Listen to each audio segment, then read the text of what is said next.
Bien, hermanos, les invito a buscar en el libro de Job, capítulo 40, Job, capítulo 40, versículos del 1 al 5. Job, capítulo 40, versículos del 1 al 5.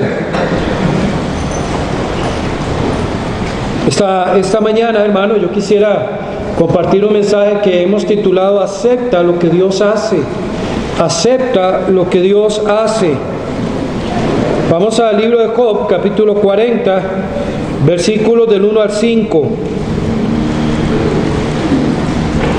Dice la palabra: además respondió Jehová a Job y dijo: ¿es sabiduría contender con el Omnipotente? El que disputa con Dios responda a esto. Entonces respondió Job a Jehová y dijo: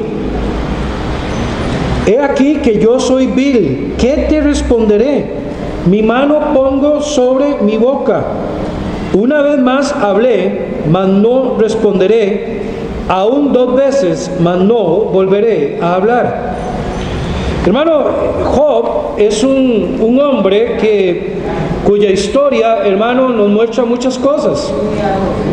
Y definitivamente, hermano, lo que de él se dice en la palabra de Dios es suficiente para nosotros aprender la necesidad de aceptar los propósitos de Dios y aceptar lo que Dios haga, aunque del todo no los comprendamos. Amén, hermanos.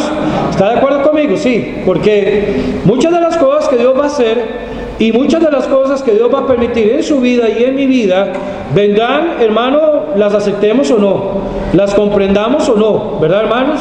Y van a hacerse presentes y van a estar ahí, hermano, y ustedes y yo somos llamados, hermano, o más bien somos responsables de qué vamos a hacer ante aquello que tenemos por delante. ¿Cómo vamos a reaccionar con lo que Dios está haciendo, con lo que Dios está diciendo, con lo que Dios está permitiendo?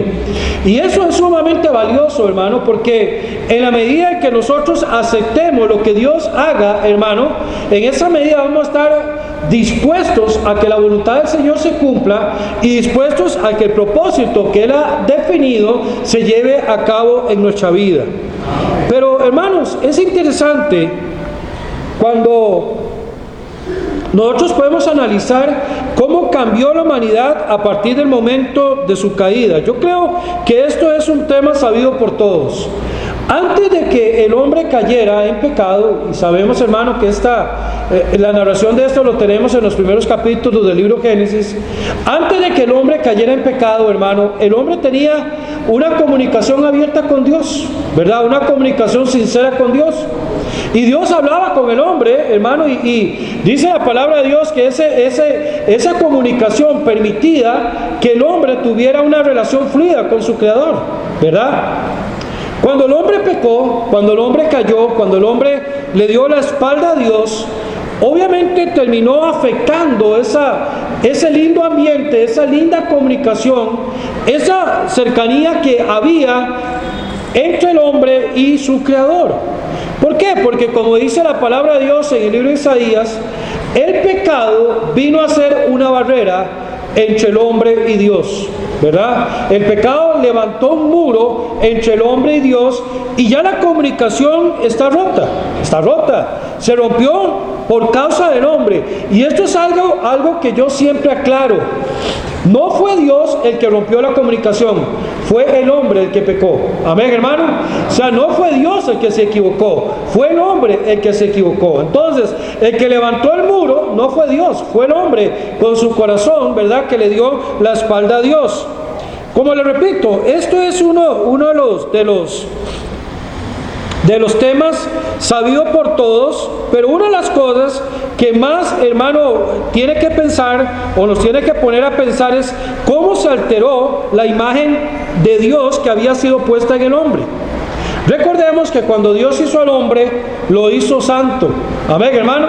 Lo hizo puro. Cuando Dios hizo al hombre, lo hizo sin mancha. No había nada malo en el hombre, ¿ok? Eso es lo que nosotros obviamente entendemos a imagen y semejanza de Dios. Obviamente, cuando la palabra de Dios dice que el hombre fue hecho a imagen y semejanza de Dios, no está hablando en un contexto físico, porque Dios no tiene cuerpo. Dios es espíritu. Amén, hermano.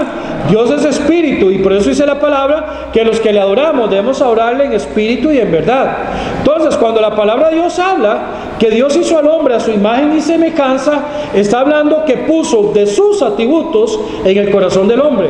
Por ejemplo, Dios le puso la santidad, Dios le puso la pureza, Dios le puso al hombre la capacidad de amar. Amén, hermano. Dios puso eternidad en el corazón del hombre, porque dice la palabra que Dios ha puesto en el corazón del hombre eternidad. Hasta eso Dios puso, ¿verdad?, en el corazón del hombre la eternidad, es decir, que desde el momento de que iba a ser concebido iba a existir para siempre. Amén, hermano. Ahora, un paréntesis: ¿cuál es la diferencia entre la eternidad del hombre y la eternidad de Dios? Bueno, que Dios siempre ha existido. Amén, hermano. Pero la eternidad del hombre empieza del momento en que es concebido, es un alma, y ahí va a vivir para siempre, ¿ok? Va a existir para siempre. Entonces, esto, cuando el hombre cae, el hombre altera la semejanza de Dios que había en él. El hombre le da la espalda a Dios. El hombre no quiere seguir caminando con Dios. El hombre se olvida de Dios. Y eso lo que produjo fue que la humanidad comenzara a actuar y a vivir lejos de la lógica de Dios. Ya actuaba bajo sus propios pensamientos, ya no actuaba bajo el criterio de Dios, sino que el hombre actuaba bajo su propio criterio. Ya el hombre no buscaba la voluntad de Dios, sino que el hombre buscaba lo que su carne quiso buscar.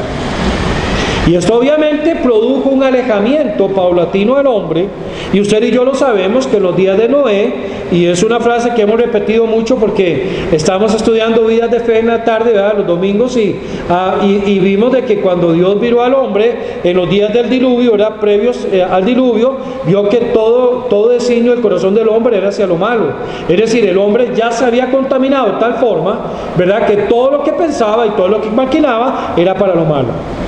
Entonces, pongámonos a pensar cómo esa imagen, ¿verdad?, fue dibujada. Esa imagen y semejanza de Dios fue alterada y ocasionó que el hombre comenzara a vivir lejos de la lógica de Dios. Es decir, comenzó a caminar en sus propios razonamientos, ¿verdad? Como dice la palabra de Dios, hermano, en el libro de Romanos, que entenebreciéndose en sus propios razonamientos se hizo ¿qué? Vano. ¿Se recuerda, hermano, lo que dice Romanos capítulo 2? Es decir, que se llenó tanto de sus argumentos y sus razonamientos que se hizo ¿qué? Vano. Dejó de lado a Dios, no quiso nada con Dios. Y a partir de allí, ¿verdad?, vemos que el hombre viene en un continuo vaivén, hermano, de pecado, de maldad, de alejamiento de Dios. Y obviamente, hermano, el hombre perdió la lógica de la vida. Y todo esto que les dije, se lo mencioné, la lógica de la vida. Muchos no entienden la vida. Muchos no entienden la vida. Y tal vez hay alguien en esta mañana que no entiende la vida. Tal vez hay alguien en esta mañana que se pregunta: ¿por qué sigo vivo? ¿O para qué vivir? Lo primero que usted tiene que entender es que si usted está vivo, es porque Dios lo mantiene vivo. Amén, hermano, eso es lo primero. Y lo segundo que tiene que entender es que si está vivo es por algo. Es porque Dios tiene un propósito para su vida. Y entonces, más que entender la lógica de la vida, es entender y buscar y entender y vivir el propósito que Dios tiene para nuestra vida. Pero Dios, hermano, por eso le conté todo lo de la caída del hombre y todo este alejamiento paulatino, este alejamiento progresivo que el hombre tuvo de Dios. Porque el hombre, a causa de su pecado, hermano, a veces se comporta como un ser irracional. Y de ahí nacen las cosas que se llegan a dar en la raza humana, que uno dice ni un animalito lo hace. ¿Verdad que usted lo ha dicho, hermano? Yo lo he dicho.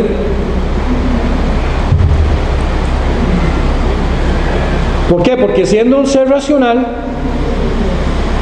un ser que tiene inteligencia, que por cierto los animales no tienen inteligencia, Hay gente que dice, mi perrito es muy inteligente.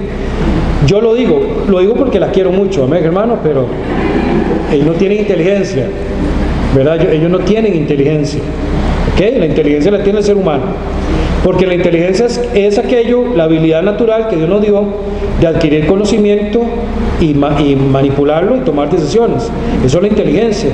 Y un perrito lo que tiene es instinto, no es inteligencia, ¿verdad? Entonces, pero vea usted que siendo el hombre un ser racional, que ese raciocinio se lo dio Dios, por causa de su pecado, llega a hacer cosas que ni los animales hacen. Y obviamente, hermano y hermana, eso lo que llega a ocasionar es de que muchos hoy en día no comprendan lo que es la vida. No comprendan lo que es la vida. Estaba haciendo un estudio, tuvimos que hacer un estudio en la universidad acerca de los plaguicidas. Y usted se sorprendería que casi el 5% de la gente que se suicida lo hace con plaguicidas. Y yo me ponía a pensar, mira, uno nunca se pone a pensar eso, ¿verdad? Uno piensa en plaguicidas y que uno se come un repollo y el repollo brilla, ¿verdad? Tanto veneno que tiene, ¿verdad, hermano? Pero no se pone a pensar en que hay gente que no tiene sentido a la vida, o no le encuentra sentido a la vida, y eso mismo que usan para regar a los plantíos, lo usan para suicidarse. Y entonces, en este punto del mensaje, yo quiero preguntarle a ¿usted le ha dado sentido a la vida? ¿Usted siente que su vida tiene sentido? Y lo digo, hermano, porque cuando usted lee todo el libro de Job, ¿verdad, hermano? Y llega a este punto, Job llegó al momento en que era tanto lo que le había pasado que Dios tuvo que haber dicho, ¿es sabiduría contender con el omnipotente? O sea, usted sabe más que yo, ¿qué va a ganar usted al contender conmigo? Lo que Dios le está diciendo a Job es, las cosas que yo voy a hacer, no necesariamente las vas a entender. Y esto nos refleja, hermano, la realidad del ser humano. Uno de los problemas más grandes que nosotros tenemos es que nuestro pensamiento es finito. Amén, hermanos. Es finito. Yo todavía no entiendo por qué una vaca negra come zacate verde y da leche blanca. Amén, hermano. Nuestro pensamiento es finito. No comprendemos todas las cosas en este mundo. Y obviamente, como no comprendemos todas las cosas en este mundo, van a venir cosas a nuestra vida que no vamos a comprender. Van a venir cosas a nuestra vida, hermano, que nos va a costar tratar de asimilarlas. Van a venir cosas a nuestra vida, hermano, que, mire, cuántas veces hay gente que me ha dicho a mí, pastor, eso, y yo no sé si suena feo o no, hermano, yo no me he puesto a meditar en esto, pero dice, pastor, eso yo no me lo he podido tragar. Eso no suena feo, ¿verdad? Dígame que no, ¿verdad? ¿Ok?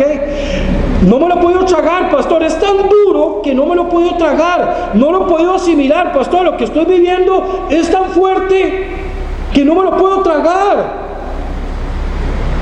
Pero es que, hermano, eso nos pasa a todos. ¿Por qué? Porque el pecado vino a contaminar todo, ¿verdad que sí, hermano? Y ya de eso, el pecado nos conduce a una vida de desobediencia.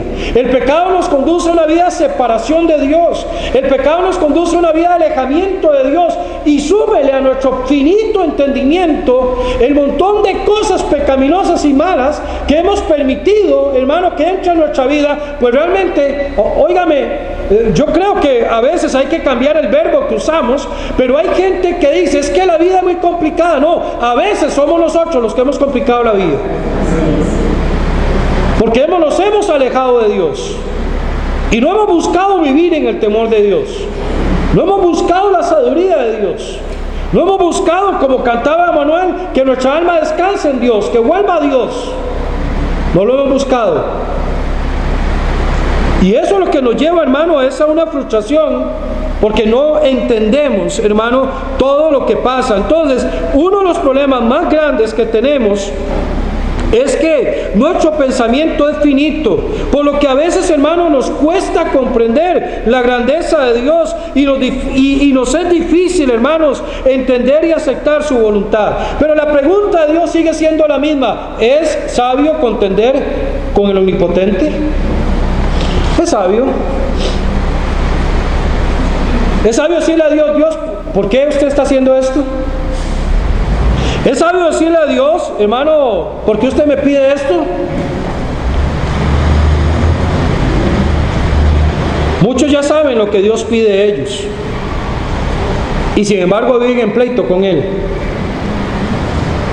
aún sabiendo lo que Dios le pide. Y este puede ser su caso en esta mañana. Usted sabe que Dios le pide algo a usted. Usted sabe que Dios está esperando algo de usted, pero usted vive peleando con Él.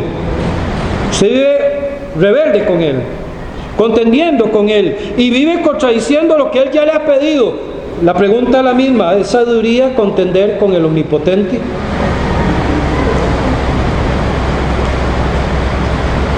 ¿Es sabio pelearse con Dios? Yo creo que no. Tal vez usted piensa que sí, pero yo creo que no. Porque Dios nos lleva ventaja. Amén, hermano. Dios nos lleva ventaja. Y claro, llegan momentos en nuestra vida en donde nosotros no comprendemos, ¿verdad?, ciertas cosas y nos frustramos. Pero también, como mencionaba en un mensaje hace unos meses, según recuerdo, y creo que tengo una nota literal, como lo mencioné en aquella ocasión, el problema más común del pueblo de Dios no es que desconocen lo que Dios pide de ellos, sino que no interesan en obedecerle. No se interesan. Vamos a ver, ¿quién de ustedes no conoce la voluntad de Dios? ¿Hay alguien aquí que no sabe que robar es malo? ¿Hay alguien aquí que no sabe que mentir es malo? ¿Hay alguien aquí que no sabe que maldecir es malo? ¿Hay alguien que no sabe que hablar mal del prójimo es malo? Y así con cada pecado. Yo creo que todos aquí, hermanos, conocemos la voluntad de Dios. El problema es que no queremos hacerlo. Y cualquier lucha que el hombre pretenda librar con Dios, la va a perder. Va a perder, hermano. Se lo digo una tercera vez: va a perder. Va a perder. O sea, Dios nunca ha perdido una batalla, porque Él es todopoderoso y Él nunca se equivoca. Amén, hermano. Vean lo que dice la palabra en Eclesiastés capítulo 6, versículo 10. Eclesiastés capítulo 6, versículo 10.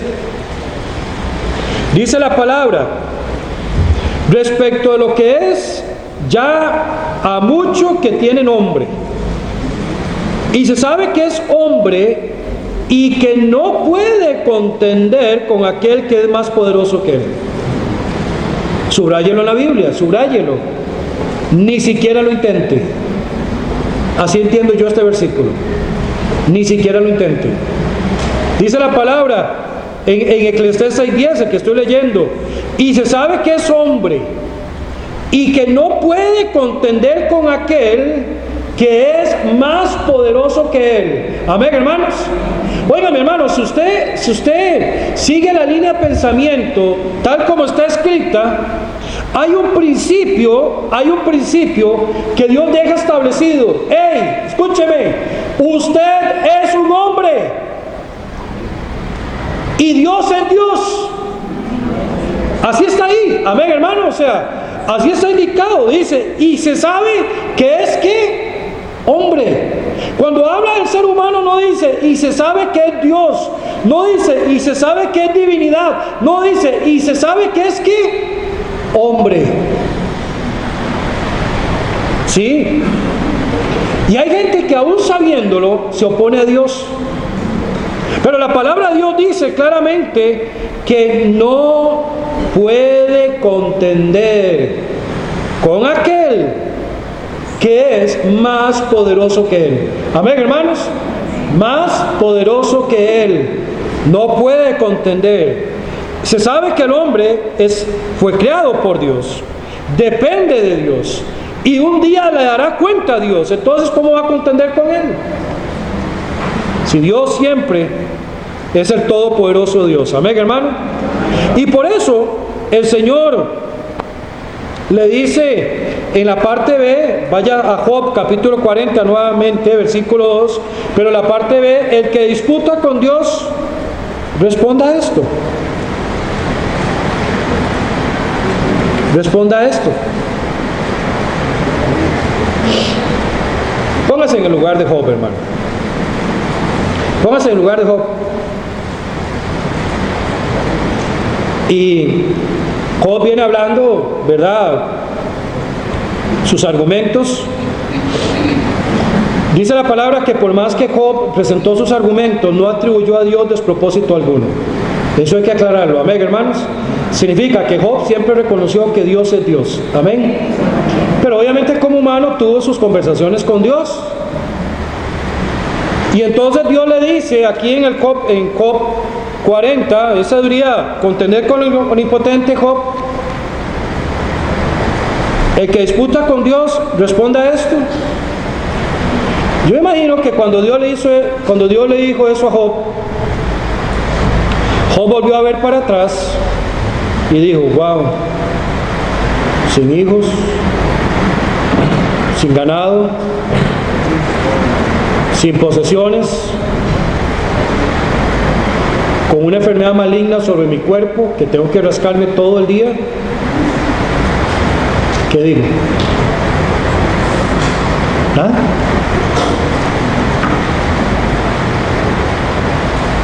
Entonces Dios le dice: Job, examine su vida, examine lo que le ha acontecido.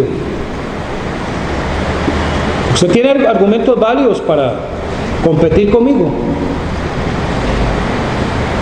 para pelear conmigo. Y Job da la respuesta que ahorita veremos. Ya, hermano, yo no sé si a usted le gusta tener problemas con la gente. A mí no. Yo evado los problemas con la gente. Y por eso, si alguien tiene que hablar conmigo, de una vez lo siento aquí en la banca: venga, hablemos. O sea, ni siquiera me gusta que me digan: pastor, tengo que llamarlo para contarle algo delicado. No, de una vez. Porque uno se va en el carro pensando: ¿qué será? ¿Verdad? O sea, ¿qué me irá a decir? ¿Y seré yo? ¿O seré Chalo? ¿O será Emanuel? Muy probablemente David. Amén, hermanos. O sea, uno se pone a pensar, ¿verdad que sí, hermanos? A mí no me gusta pelear. Yo le decía a un amigo esta semana que cuando yo peleo, yo no sé si a usted le pasa, cuando yo peleo me tiembla el cuerpo. Por eso ando un puro temblor. No, o sea, me tiembla el cuerpo. Yo trato de evitar las confrontaciones, porque yo soy de los que pienso que hablando se entiende la gente. ¿Verdad que sí, hermano? O sea, no hay que llegar a gritar ni a pelear. Pero ¿verdad que es feo estar en pleito con alguien? Y peor si se lo tiene que topar todos los días. Y peor si vive con usted en la casa. Y peor si duerme en la misma cama. Ya sabe por dónde voy, amén, hermano. ¿Verdad que sí? Es terrible. Pero esto es nada en relación con estar peleado con Dios. Si usted quiere verdaderos problemas en su vida, peléese con Dios. Y llegará el día en el cual usted mirará para atrás como Job y tendrá que reconocer con humildad y decir: mira, realmente viendo todo lo que Dios ha hecho y todo lo que Dios ha permitido, tengo que cerrar mi boca, porque eso fue lo que Él hizo. Tengo que cerrar mi boca y no tengo que pelear con Dios. Puede ser, hermano y hermana, amigo y amiga que nos acompañen esta mañana, que usted no entienda todo lo que acontece en su vida, pero no se pelee con Dios. Él sí lo sabe. Él sí lo sabe. Esta semana una persona, una vez más, porque no es la primera persona, me dice, ¿por qué esto me pasa a mí?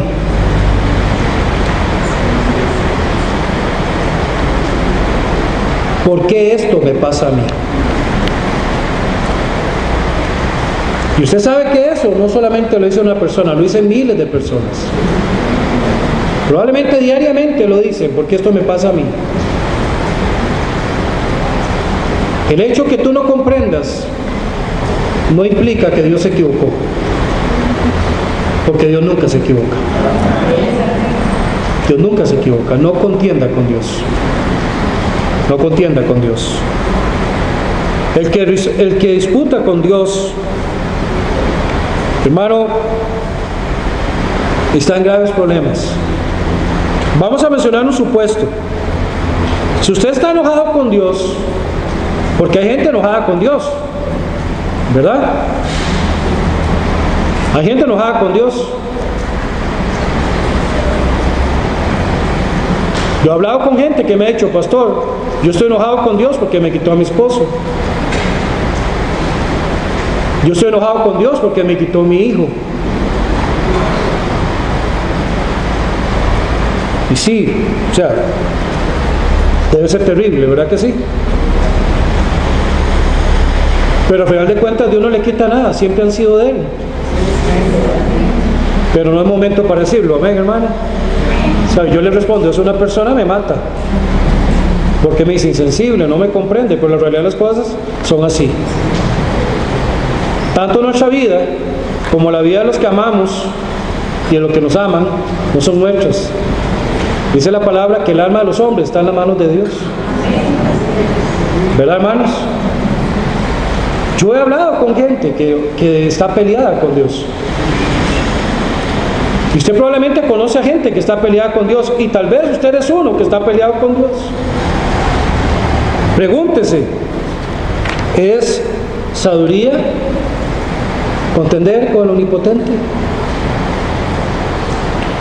Si usted está enojado con Dios, si usted está en constante rebeldía con Dios, es porque usted ha llegado al punto de creer que sus argumentos son más importantes que los de Dios. Porque si usted reconociera que Dios tiene la razón, no estaría enojado con Él. Entonces uno llega a enojarse con Dios, ¿verdad? Porque cree que Dios se equivocó. Es como cuando usted se enoja con alguien, ¿verdad? A mí me encanta como eso lo escuché hace como un mes. Cuando usted se enoja con alguien, sucede esto. Usted tiene sus argumentos, yo tengo mis argumentos y está el argumento correcto. O sea, cada uno defiende lo que piensa. ¿Verdad que sí, hermanos? Y el problema es que tiene la razón, cada uno. Si yo me peleo con usted, usted defiende sus argumentos, usted dice, yo tengo la razón, yo dependo de mis argumentos y yo digo, yo tengo la razón, pero ¿quién la tiene? ¿Quién la tiene? Y entonces cuando uno se pone a pensar, hermano, en que si tiene sentido contender con el Omnipotente, ¿quién tiene siempre la razón? Dios. Amén, hermanos. Dios. Entonces, cuando hablamos, hermano, de que hay algo en nuestra vida que acontece, algo en nuestra vida que sucede, hermano, no es para que peleemos con Dios, sino para que Él nos muestre su voluntad, para que Él nos asegure su compañía constante, para que Él nos enseñe a descansar con Él, con todo lo que hemos pasado, hermano, con todo lo que hemos vivido, que mucho puede contener, hermano, sí, problemas, fracasos, decepciones. Con todo esto, ¿qué le podemos responder a Dios?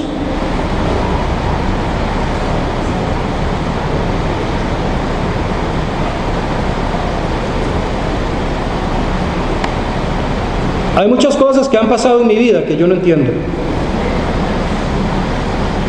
Y creo que usted también tiene cosas en su vida que usted no entiende. Que si Dios en esta mañana apareciera físicamente, mira, Ricardo, ¿usted sabe por qué hice esto? No lo entiendo. No lo entiendo. Tengo varias cosas así en mi vida que no entiendo. Sin embargo, esto no da pie a que yo me enoje con Dios. Él sigue siendo Dios. Él sigue siendo Dios. Y Dios nunca se equivoca.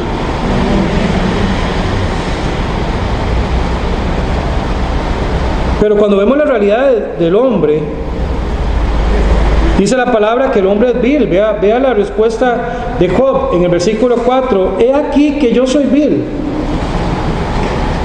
¿Qué te responderé?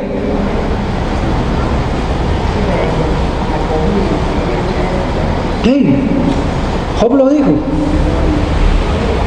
¿Qué le voy a decir, Dios? Que yo soy malo. Y vamos con todas las frases que podríamos asociar de esto. Dios, ¿qué le voy a decir si yo soy imperfecto? Dios, ¿qué le voy a decir si yo estoy lleno de maldad? Dios, ¿qué le voy a decir si yo no conozco todas las cosas? Dios, ¿qué le voy a decir si yo soy un ignorante de muchas cosas?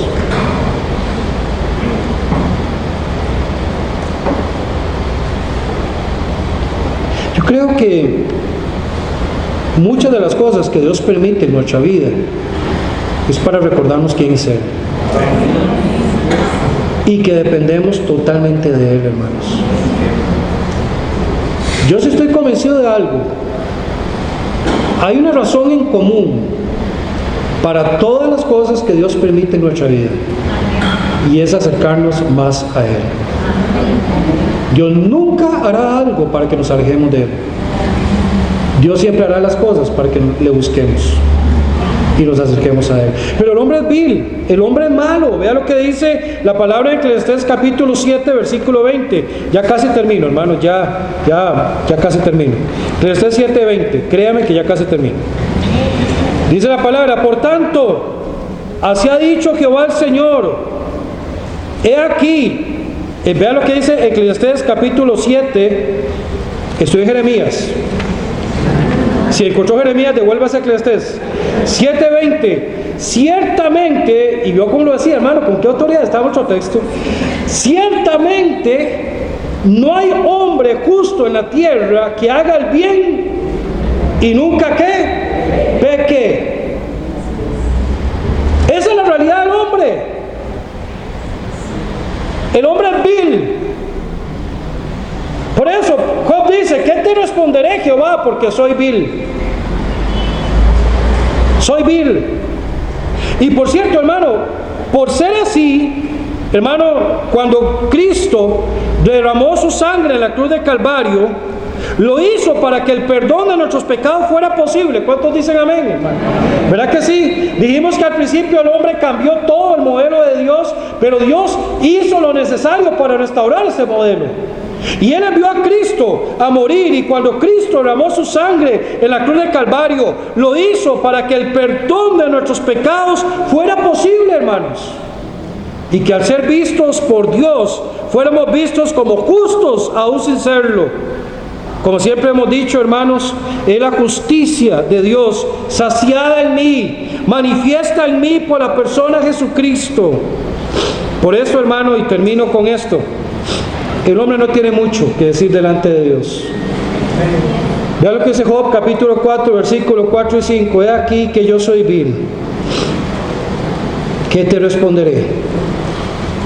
Mi mano pongo sobre mi boca. Una vez hablé, mas no responderé. Aún 2 veces, mas no volveré a hablar. Este fue el punto, hermano, en donde Job dijo: yo estoy equivocándome, porque Dios sabe todas las cosas y yo no sé nada. Ese es el punto donde yo me estoy equivocando, porque estoy cuestionando a Dios cuando yo no tengo por qué cuestionarle a Él. Dejemos de contender con Dios, hermanos. No podemos ni decir ni hacer nada que cambie la realidad de que Él es superior a nosotros. Amén, hermanos. Y lo mejor entonces es aceptar el propósito de Dios y seguirlo. Es momento, hermano, de dejar de levantarse contra Dios y empezar a actuar por la fe. Dios espera, hermano, que nuestros caminos mejoren, pero la única manera en que va a mejorar nuestros caminos es cuando nos volvamos a Él con todo nuestro corazón, cuando le reconozcamos como nuestro Dios, cuando reconozcamos de que somos viles y no merecemos ni la misericordia ni el perdón de Dios. Ese es el corazón que Dios bendice, ese es el corazón que Dios cambia, ese es el corazón que Dios transforma, el corazón contrito y humillado que le dice a Dios: Dios, te necesito, no voy a contender más contigo, no voy a oponerme más a tu voluntad, yo solamente me rindo a ti. Dios quiera que ese sea el corazón de todos en esta mañana. Ven, hermanos, nos ponemos en pie, vamos a orar, hermanos. Antes de orar, así mientras usted tiene sus ojos cerrados, su cabeza inclinada, hermano, en actitud de oración, en esta mañana tal vez hay alguien que dice: pastor, este mensaje era para mí, porque yo he venido contendiendo contra Dios. No lo he hecho abiertamente, pero en realidad no he querido darle a Dios el lugar que se merece, no he querido darle a Dios el señorío que se merece. Pero en esta mañana yo quiero volver a mi Dios con un corazón humilde. Yo sé que necesito a Dios. Hay gente que ya ha pasado la plataforma, tal vez usted necesita pasar. Si Dios ha hablado a su corazón, venga, dígale: Dios, yo te necesito, Dios, te necesito. Yo no quiero ser rebelde, Dios, yo no quiero ser rebelde. Yo nada más quiero la sabiduría necesaria para seguir viviendo y para seguir enfrentando y soportando y manteniéndome firme, Dios, en medio de todo lo que estoy viviendo. Tal vez hay alguien en este lugar que aún no tiene a Cristo como su Señor y Salvador personal. Me refiero a una persona que aún sabe que sus pecados no han sido perdonados por el Señor, sabe que no tiene la seguridad de ir al cielo cuando muere, pero que en esta mañana dice: pastor, yo hoy comprendo que la sangre de Cristo fue derramada también por mí. Pastor, yo hoy comprendo que la sangre de Cristo también fue derramada para que yo fuera salvo, para que yo recibiera el perdón de mis pecados. Y en esta mañana yo quiero que con la Biblia abierta me hablen de Cristo. Hay alguien que me dice: pastor, yo necesito salvación, yo necesito que un consejero, una consejera me hable del Señor. Aquí está mi mano, pastor, aquí está mi mano, yo necesito salvación. Levantaría su mano. Hay alguien así: yo quiero entregar mi vida a Cristo, yo quiero ser salvo, yo quiero ser un hijo de Dios. ¿Habrá alguien así? Recuerden que el hombre echó a perder el modelo inicial de Dios, pero Dios hizo todo para restaurarlo y envió a Cristo a morir en la cruz de Calvario para que todo aquel que en Él cree no se pierda, mas tenga vida eterna. ¿Eres tú esa persona? Levanta tu mano si tú necesitas salvación. Levanta tu mano si tú necesitas el perdón de tus pecados. ¿Hay alguien así? ¿Hay alguien así? Pastor, yo necesito salvación. Aquí está mi mano. Pastor, aquí está mi mano. ¿Hay alguien así? ¿Hay alguien así? Señor, te damos honor y gloria por tu palabra. Gracias, Dios, por el resultado de la predicación. Gracias, Dios, por las decisiones que hemos tomado. Ayúdanos, oh Dios, a vivir una vida que te glorifique, una vida, Dios, que te exalte, una vida que marque la diferencia, en donde no haya queja contra ti, sino sumisión a tu voluntad y a tus propósitos, Padre. Bendecimos tu nombre, te agradecemos por este culto y por todo lo que nos has permitido presenciar y en lo cual nos has permitido ser parte también, Padre. Llévanos en tu paz y en tu protección a nuestros hogares, Dios. En el nombre de Jesús oramos. Amén y amén.